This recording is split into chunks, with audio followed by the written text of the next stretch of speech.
determinado momento da história, um jovem, já passei pelo mundo das drogas também, conheci o fundo do poço, perdi tudo que tinha, credibilidade, perdi dignidade humana, perdi tudo. E um dia eu pude encontrar esse Jesus Cristo, que eu levantei a minha mão, disse: eu aceito a Jesus Cristo. E esse aceitar a Jesus Cristo, ele não foi somente da boca para fora, veio de dentro do coração. Em algum momento eu me lembro que eu disse a Deus assim, falei: Senhor, já que o Senhor me libertou, eu gostaria, Senhor, de um dia poder fazer uma casa de recuperação. Que esse é o sonho de todos aqueles que concluem um plano dentro de uma casa de recuperação. É sair, de montar uma casa de recuperação, é como o jovem que sai de dentro da faculdade. É uma nova história, uma nova vida. Então, assim, é um novo vir a ser. Quando você chega na sociedade, ela te rejeita, ela te discrimina, porque você chega com vontade de dizer: olha, eu fui um dependente químico, eu usei drogas. As pessoas, quando falam você é um ex-drogado, já te associa às coisas ruins. E já há uma barreira, uma barreira ali que faz com que muitos desses meninos voltem ao uso das drogas. Isso é um ponto muito pesado. Eu dizendo para Deus que eu gostaria, em determinado momento de alguma dessas orações que a gente fez. E continuei a minha vida, procurei uma igreja evangélica, passei por várias denominações, no sentido de procura ainda. Quando eu me apresentava aos pastores e que dizia: sou um ex-dependente químico, eu sentia que havia uma certa barreira, uma certa dificuldade na aceitação. Mas um dia eu cheguei a uma igreja comum, uma igreja pequenininha, onde eu permaneci. Lá eu sentei e fui criado ali dentro, ouvindo a palavra de Deus, aceitei a Jesus dentro de uma casa de recuperação, aprendi um pouco desse Jesus e ouvi, fiquei nessa igreja, fiquei criado ali dentro, onde tudo que tinha que ser feito de pesado chamam Milton. Né? O que as festas aí já não é do cara legal. Mas nisso eu permaneci. Eu sempre fui muito obediente. Eu sempre gostei de obedecer aos meus líderes, sempre gostei de obedecer. Eu vim para cá muito jovem. Eu vim para cá com 20 anos. Eu não sou campograndense. Eu não sou sul-mato-grossense. Eu não era sul-mato-grossense. Hoje eu tenho 24 para 25 anos que estou aqui. Eu não consigo mais hoje viver sem comer carne com mandioca. É impossível. Mas voltando, essa educação me fez... eu trabalhei muito tempo com um advogado, um dos grandes advogados de Campo Grande, Dr. Berto Luiz Curvo. E esse homem eu o adotei como meu pai e ele me adotou como filho. E tudo que eu aprendi sobre o próximo, meu pai tinha um trabalho muito político, sempre foi muito político, sempre teve muito voltado para as classes sociais menos abastadas, e esse trabalho dele, isso eu sempre via nos olhos dele que brilhava, e aquele brilho dos olhos dele também veio para mim. No momento em que eu fui para dentro de uma igreja, eu saí de dentro dessa igreja onde eu congregava e fui para uma outra igreja pentecostal. Ali eu aprendi algumas coisas. Não vou dizer que me escandalizei com tudo aquilo que vi, mas me chocou bastante, tal. É muito diferente. Eu vinha de uma igreja tradicional e de repente ver uma igreja pentecostal, todo um ar diferente, ritmos de louvores diferentes. Aquilo me deu um choque, mas eu aprendi. Eu extraí bons fluidos de lá de dentro. Eu pude aprender. Jesus me levou para lá para que eu pudesse aprender algo. Quando eu fui convidado para estar no Ministério Pentecostal do Tabernáculo da Glória, que era na 14 de julho, e eu fui para lá. Esse pastor já me conhecia, comecei a congregar lá, e acho que em 30 dias, mais ou menos, que eu estava lá, eu não sei as razões. Eu sei que entre eles o pastor e os dirigentes da igreja, que ela era uma igreja pequenininha, resolveram, discutiram, brigaram e disseram, vamos acabar com a igreja. E eu, como recém-formado em Direito, e foi isso um dos pedidos a Jesus que eu fiz, eu me formei em Direito, sou formado em História pela UCDB e em Direito pela Uniderp. E como tinha acabado de fazer um curso sobre conciliação, imaginei falei, bom, agora eu vou exercer, vou ser o juiz conciliador da história. E consegui reunir numa sexta-feira, salvo engano, num sábado, num sábado, nós reunimos o corpo da igreja que estava discutindo, e ali é que eu pude conhecer um pouco do nervosismo, de tudo aquilo, e aí saiu muito o que o coração fala, o que a boca está cheia, e as discussões, e eu disse, não é assim, não deve se fechar a igreja deve se manter aberta, nós devemos lutar por um corpo de Cristo, nós devemos ver que Jesus ele não lutou para que seja fechada as casas dele, e sim para que mantesse aberto. Até que o pastor olhou para mim e falou assim, olha, eu só não vou fechar a igreja então se o Milton assumir. Eu falei, não, eu não. Eu disse, não, eu não posso, eu não sou, eu era apenas um diácono. Daqueles que cuidava das crianças na igreja, zelava pela limpeza. E ele falou, não, se você assumir a igreja, eu entrego a igreja para o senhor. Eu olhei e disse, Senhor, o que eu faço? E precisava de uma resposta quase que imediata. Eu tomei coragem e disse, sim, eu assumo. Isso foi num sábado. No domingo, na realização do culto, às 19 horas, eu fui ungido a pastor. Eu não era pastor, era um diácono, fui ungido a pastor. Acabou a unção do pastor, de pastorado ali, o pastor, que era dono das cadeiras, do som, de parte dos instrumentos, antes de acabar o culto, antes de começar o culto, digamos assim, ele retirou todas as coisas que eram dele e foi embora. E me deixou com a igreja nas mãos. Naquele primeiro momento, tinham em torno de 25 a 30 pessoas dentro da igreja. Na semana seguinte, estava eu, minha esposa e mais 2. Um dava glória a Deus e a minha esposa lá no fundo, aleluia. Né? E eu disse, Senhor, eu não vou desistir, eu permaneci, eu lutei. E eu ficava na frente ali, como ela era próximo da feira central, eu ficava na frente ali nas quartas-feiras, dando panfletinho nas casas, falando, Jesus pode mudar, Jesus pode transformar a sua vida, venha fazer uma visita à nossa igreja. E ali, de repente, Deus começou a agir, Deus começou a trabalhar, e a igreja, aquelas 4 pessoas que estavam, elas permaneceram, estavam ali, e algumas outras pessoas vieram se achegando. Eu não toco instrumento nenhum, e um dia disse para Jesus, falei, Senhor, eu não toco instrumento nenhum, mas eu sei que na tua casa está lá que os levitas é que carregavam a tua tenda, carregavam a arca, e eles eram os responsáveis, Senhor. Eu não conheço bem essa palavra levita, Senhor, mas eu sei que ele está ali, se vem dali é do Senhor.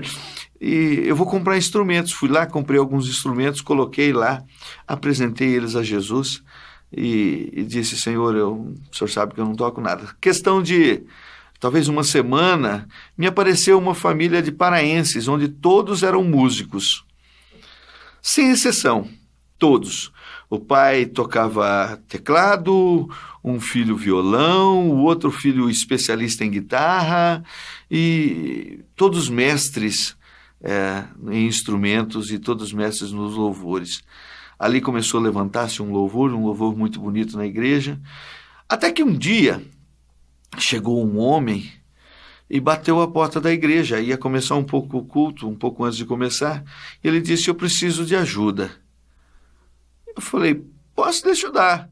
Imaginei eu que essa ajuda seria talvez um prato de comida e uma oração e muito obrigado, até logo, como é o costume da gente ver e da grande maioria fazer. Quando muito arruma uma roupa, arruma um prato de comida, ora pela pessoa e ele segue o seu caminho. Eu disse para ele, falei, olha, se você quiser, eu posso lhe ajudar, mas primeiro ouça a palavra de Deus. O primeiro alimento vem para o espírito. Ouça primeiro a palavra de Deus, participe do culto. Mas eu estou muito sujo, eu estou fedido. Eu falei, mas Jesus não veio para só os cheirosos. Ele veio para aqueles que estão ali, quebrados, arrebentados e não cheirosos também. Então assista. Eu senti que as pessoas, ao sentarem, pulavam uma cadeira, até porque ele não estava realmente muito cheiroso. Terminado o culto, eu olhei para ele e disse, olha, vou preparar uma janta, vou te arrumar uma marmitex e tal. Ele falou, trouxe a marmitex, ele comeu. Eu falei, você não quer tomar um banho? Ele falou, vou tomar um banho, tinha um banheirinho no fundo da igreja. Tomou um banho, arrumamos uma roupa, ele vestiu uma roupa. Aí eu perguntei para ele, falei, e agora, para onde você vai? Ele falou assim, eu não tenho para onde ir. Você não tem para onde ir? Eu falei, não tenho para onde ir. Naquele momento,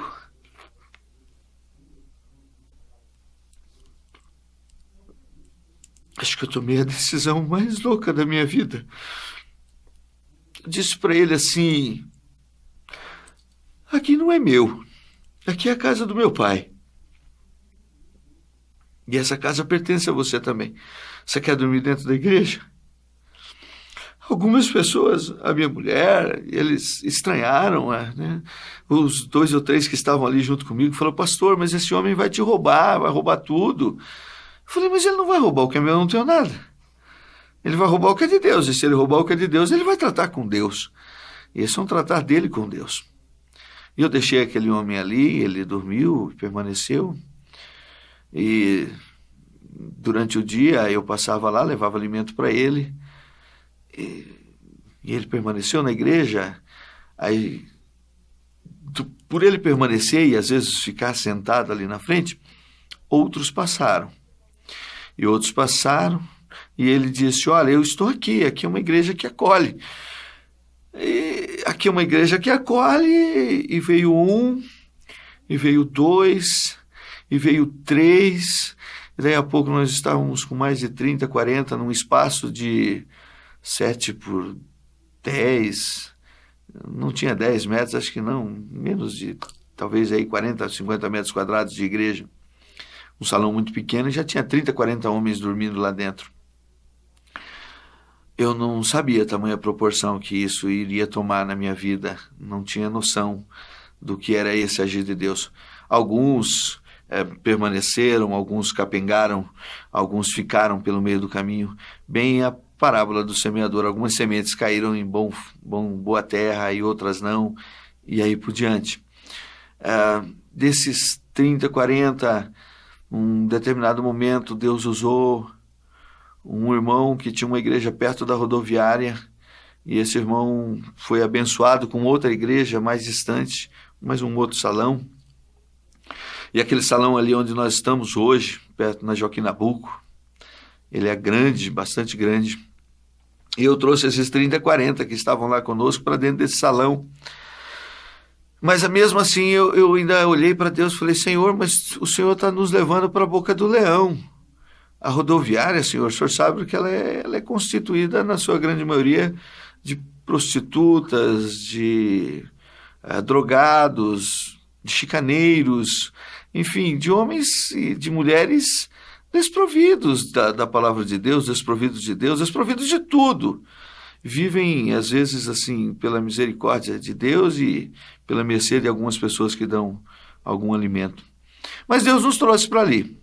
Deus nos trouxe para ali, começou todo um trabalho de 30, 40, nós conseguimos colocar dentro daquela igreja um dia quase 80 pessoas. E ficou pequeno, novamente, assim como tinha ficado pequeno lá. E eu sempre pedia para Deus, Senhor, nos abençoe com uma chácara, porque eu via muitos meus jovens falando, eu quero orar no monte, vou orar no monte, tem que orar no monte. Mas eu via que eles não queriam muito orar no monte, eles queriam sair, se divertir, dar risada com as outras meninas da igreja também, enfim, queriam ter as suas particularidades. Mas eu sempre pedia para Deus, Senhor, dá-nos um lugar que possa ter um monte, eu quero ver esses jovens, então, irem lá orar.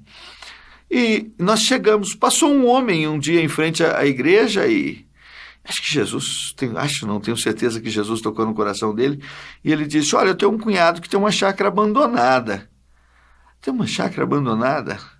Tem, lá perto do Atlântico. Eu falei, vamos lá ver. Eu fui lá ver. E chegando lá, tem umas caixas d'água bem grandes no fundo. Eu subi naquela caixa d'água, olhei de cima e talvez com um olhar de Abraão para a terra prometida. Eu olhei e vi, Senhor, estava tudo sujo, tudo abandonado. Eu tinha uma pequena casa. Eu disse, Senhor, mas se for para a gente vir para cá, a gente vem. E convidei os meninos para estarem indo para lá, aqueles que quisessem descer. E a sua grande maioria aceitou descer. E lá tinha uma pequena casa. O nosso poço, a nossa água era abastecida de uma roda d'água que dá 4 quilômetros de lá. Chorei muito para aquela água chegar, porque a roda d'água ela quebrava e eu não sabia, não entendia nada daquilo. Para mim, hoje, naquele momento, consertar uma roda d'água era quase tanto quanto pilotar um avião a jato. Era muito difícil, mas eu aprendi. E Deus foi me capacitando e eu fui aprendendo, até que chegou a água e as coisas foram caminhando. A gente não tinha banheiros, a gente não tinha absolutamente nada. Fizemos casinhas para que pudéssemos fazer as nossas necessidades, tomávamos banho. Chegou um dia que não tinha água para ninguém tomar banho. E Jesus mandou uma chuva muito bonita.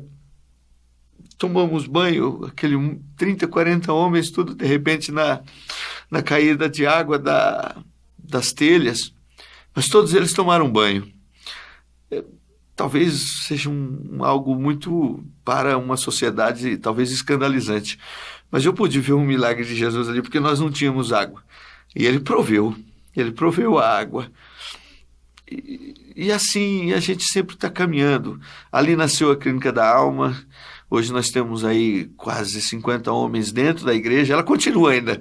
A igreja continua com seus 50, 60. Dentro da chácara nós estamos com 118 homens, sofrendo assim todos os tipos de perseguições possíveis. Já disseram para mim que se eu não parar eu corro o risco de ser preso, porque eu estou ferindo os direitos humanos. Mas eu não vou parar, porque eu não estou ferindo direitos humanos, eu não estou tirando nada daquilo que possa ser direito de nenhum daqueles que estão lá. Primeiro, todos que estão lá são livres. E todos que estão lá são, carentes do amor, principalmente do amor, todos, sem exceção.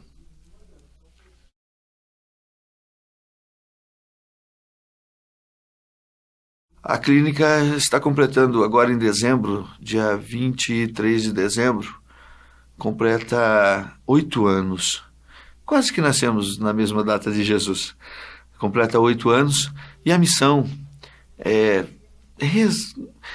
Eu não gosto do termo resgatar, porque ele está tão utilizado hoje como fonte de se tirar vantagem, esse resgatar, que eu sou muito mais pelo construir o amor. Eu quero construir o amor dentro do coração daqueles homens que estão lá. Onde houver o amor, aí Jesus está.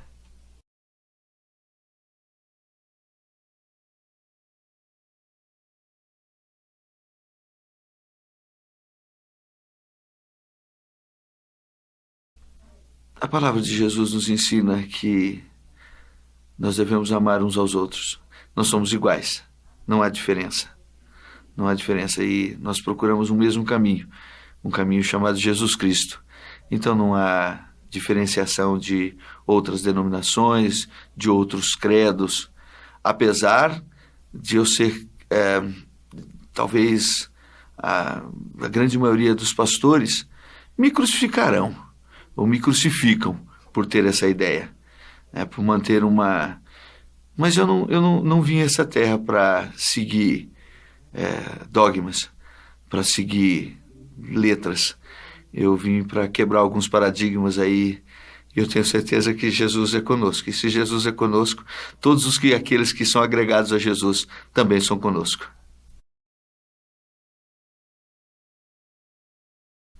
Tem, nós temos sonhos.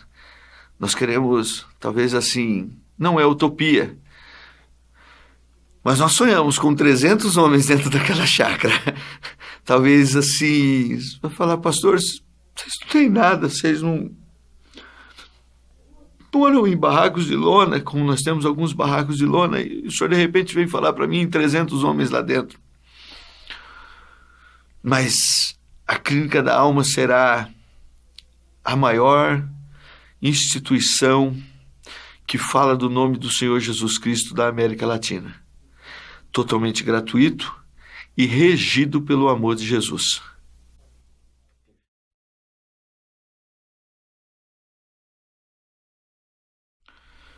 Nós encontramos Paulo em uma de suas cartas dizendo que